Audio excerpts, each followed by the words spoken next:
Thank you for staying with us. As workers all over the world celebrate their hard work and tenacity in their various line of profession, many are also anticipating a change in terms of better system of governance and a flourishing economy when Bola Tinubu is sworn in as president of Nigeria. From pensioners to full-time workers, they are on TVC Breakfast. Thank you very much. Good to see you. Now, if you look at the papers this morning, so many things with regards to the May Day celebration, and one of the papers here couched it as an 8-year scorecard, workers lament hardship, score Buhari governors low on welfare. They say high cost of living has made nonsense of the minimum wage 40% pay rise. What is your perception of how this current administration has handled the welfare of workers? Thank you very much. We have to just start by being very, very factual. And with that terminal reference you have made, it is nothing but the truth.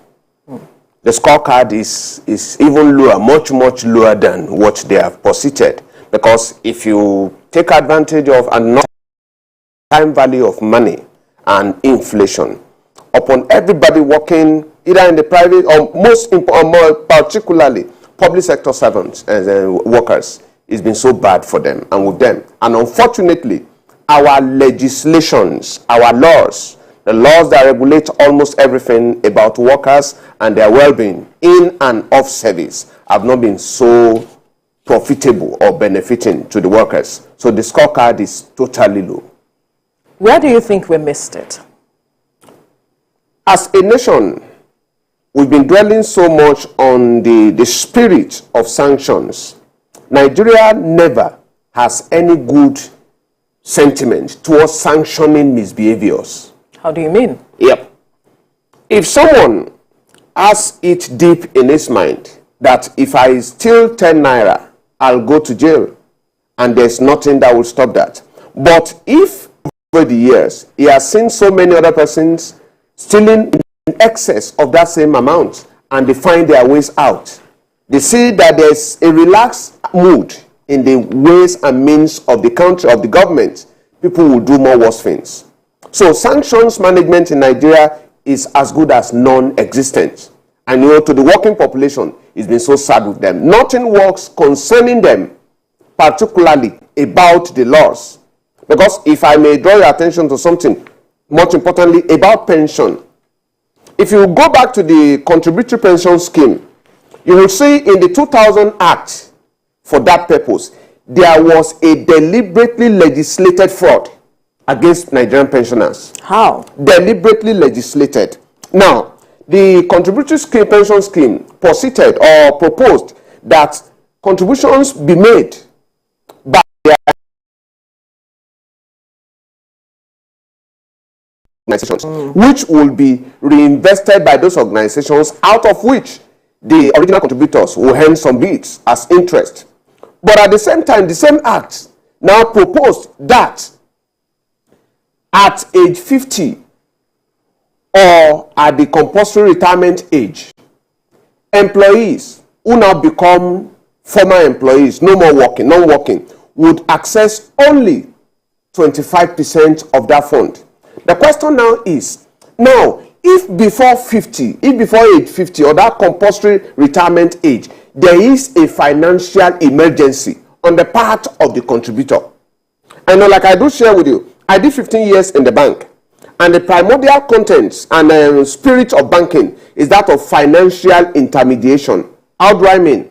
Now, the surplus economic units, people that have much money to the bank. The deficit economic unit, people that need, they come to the bank seeking for succor. Now, the bank take out of what has been deposited with them and lend to those that need. But at the same time, if peradventure the original depositors of the fund come for emergency withdrawals, it is an ethic of banking that payments must be made on demand. Absolutely. Now, with the pension contributory system, employees, while in active employment, were compelled and mandated to make contributions towards their days after the job. Now, the funds are now in an RSA, we call it retirement savings account, in the custody of the pension organizations. Now, before the compulsory age of 50, or that latter 65 years, the owner of the fund, like I may say, if I may ask you, if you have contributed money over the years and it's in the custody of the third person, who owns the money? Me. You, of course. And with on demand. Now, the ailing and aging and economically overwhelmed former employee now needs a bit of this money on getting to the pension custodian, the fund custodian. Access denied. And with references, they refer you to the Enabling Act, the Pensions Reform Act 2004, amended in 2014, although it's going through an amendment now, 2022, which stipulates that you may not be able to access in excess of 25% thereof. The remainder will now reside with the custodian. What happens to the life and the good living of the contributor and the sole owner of the money? So that's why I'm saying that Enabling Act, if I may ask you, I mentioned the time value of money. If today I have 12.89 million naira in my retirement savings account and I have a medical emergency or a mortgage emergency that needs just 2 million naira, therefore, for me to buy into my future, you now deny me such access. 2 million naira out of 12.8 million, you deny me, stating that I should wait till I attain age 50. Who tells you I'll be here till 50? So it's a deliberate legislative fraud by the systems against the entirety of the Nigerian workers.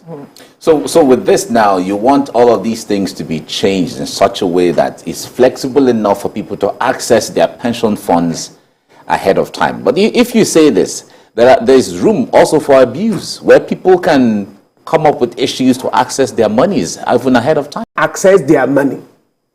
Hello, if I kept 10 naira with you, and I'm coming for 8 thereof, and let me remind you, you know, we are in Nigeria. You see, what the appeal we do give most of these are the authors of our legislations and our systems. Is the fact that, see, if you go to the US and the system throws water out, if you go to the UK and the system spins water, do not think and believe the same can work in Nigeria. How do I mean? You see, in the US, there are systems that take care of the aged. In the UK, there are systems that take care of the old and former employees. But unfortunately, the rhetorics of the legislations over there, you are bringing into Nigeria where HMO does not go beyond your days in employment. There is no soft loan for anybody. If I may share my, you know, in law, in the principles of Nigerian legal system, if you do not suffer damage, you cannot claim one.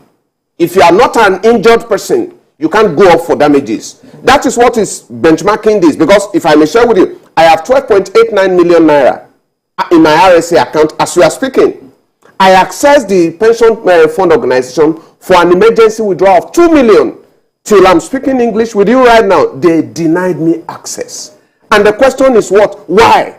Now you said your fund, the fund belongs to the contributor, not the pension fund custodian, not the pension fund administrator, not the pension fund management organization. The fund belongs to the contributor. It is the contributor, it should be the contributor, and it must be the contributor that determines the ways and manners of its withdrawals. If the money has not been used by whatever means as a collateral security, it was just kept in your custody by permissive legislation. So accessing that money, like I'm saying, if now I need 2 million out of my 13 million, you denied me access. Are you keeping it till I will be no more? Or if I may ask you, I want to take 2 million to buy a parcel of land for the benefit of my children's future. The land is today 2 million. You deny me access to the 2 million. Is it when I die that you now release 13 million to my survivors, who by then may not be able to even access a quarter of such a parcel of land for the entirety of that sum? So like I said, it was a deliberately legislated fraud. And if I may share with you, I did 15 years in the banking as an internal auditor and controller. What did we discover? Most of these pension management organizations were floated and owned by friends of the government then of 2004. And this pension aggregate, hello? If not, if I'm keeping 10 with you today, By tomorrow, I need 6 out of it. You have reinvested the 10 million. Then there are some other contributors, like I shared with you about banking, financial intermediation. The pension organizations, they have fresh funds. They have old funds. So if contributors seek withdrawal, there shouldn't be any logical difficulty. Right. But because it was a deliberate system put together to support and aid the business operations of some friends of government in 2004, I want to congratulate the 9th National Assembly because something happened in February and March last year. And Senator Aliyu Wamaku from Sokoto North, Sokoto State, he came up with something for the Pension Committee, Reforms Committee. He said the 2014 Act amended former employees access of up to 75% of whatever should be in their RSA. Hello? So you will see this is a deliberate fraud because the eyes of the Nigerian laws have seen it. The National Assembly have discovered that there is a fraud somewhere. And now they are seeking. But luckily, it has passed the second stage of reading. So the reason we are saying this, the reason I'm crying out, aside the fact that I'm losing out, because though I promised my pension organization that we are in trouble together. Because if I'm on it, no. Hello, sir. As I'm speaking with you, the opportunity of buying that land is keeping me. In the next few minutes, I may lose it. And we have been on it for the past 3 years. But I've told them we have begun a new war. So the essence of this is there are over 100 millions of Nigerians that are in this doldrum. Look at the old woman that was shown on the TV. Yes. Who told you the woman does not have excess of 2-3 million? And financially and economically, she has been hoodwinked into deliberate poverty, instigated by our laws. So I'm congratulating and I'm thanking and appreciating the 9th National Assembly. But I'm making it now a challenge, off-take challenge. For the 10th. For the new government, for the 10th National Assembly, the issue of welfare, workers' welfare, particularly this CPS, Contributive Pension Scheme, it is a deliberately legislated fraud. I am wondering how the labor organization is not challenging this. What do you think is the issue with them challenging this? You know, each time you consider issues like this, you bring in the logistic intelligence. How do I mean? The ability to view issues left, right, but from the mid. You know, most of these guys that you have just referred to, if I may call talking off, because like I shared with you, the Act of 2004 came alive with the consent and concurrence of most of these guys who then were promised a bit. Else, I wouldn't see the normalcy and the sanity in any leader of a group of people called workers that would accept that your colleagues, because if you are still working, I'm appealing to workers, they shouldn't think that this is an issue for retirees. I left banking some 5 years ago. I was in the system some 5 years ago, earning big. But today there is an emergency. So when we are talking today, we'll fall on almost everyone if we don't rise up to this challenge. And that's why we are bringing the president-elect into this. As part of his takeoff issues, the issue of workers. Because I can assure you, you remember the cash crisis. Yes. Not until the workers intervened and frightened and threatened the government about strike, the government did not act responsibly. So I'm challenging the same set of people now again. Asiwaju Bola Tinubu should please, of a necessity, consider this. Because, like I said, it has been identified even by the highest lawmaking organ of the government. The National Assembly is aware of this fraud and they have come up with an amendment. So Asiwaju should please, as part of his takeoff issues, see to the full passage of that amendment that will permit and allow 75% access. And again, you see, the fraud I mentioned, in 2005 and 6, the CBN, under the leadership of the Professor Charles Olodo's administration, came up with the issue of consolidation. Then in the banks, we weren't so clear about what he intended, only for us to know later that they were targeting the issue of capitalization. Before you get into a business, you should be adequately funded. Yes. What the pension fund organizations are into now is they lacked funding. But they are now using the commonwealth of poor Nigerian workers to fund their organizations. And that is now throwing people into jeopardy, including myself. I am in it right away. I need only 2 million out of 12.89 million. And they are denying me access. And I promise them, if I lose that land, heavens will fall. So right. I'm only pitying millions of Nigerians that do not have my kind of opportunity. But the succor is there. The 9th National Assembly commended a resolve, and that is to avail 75% withdrawal opportunity. And if I may share with you again, all you know, retirees don't even have opportunity of taking that even to support a mortgage. They only say you can take it as tripartite contribution, 25%. What happens? So a lot needs to be done. A lot. On the ground that has to be done by the incoming administration with regards to workers' welfare. But we must thank you, Adewale Justice, author and change agent, for your time on the program. Thank you very much. It's my pleasure. Thank you so much. Thank you for coming. All right.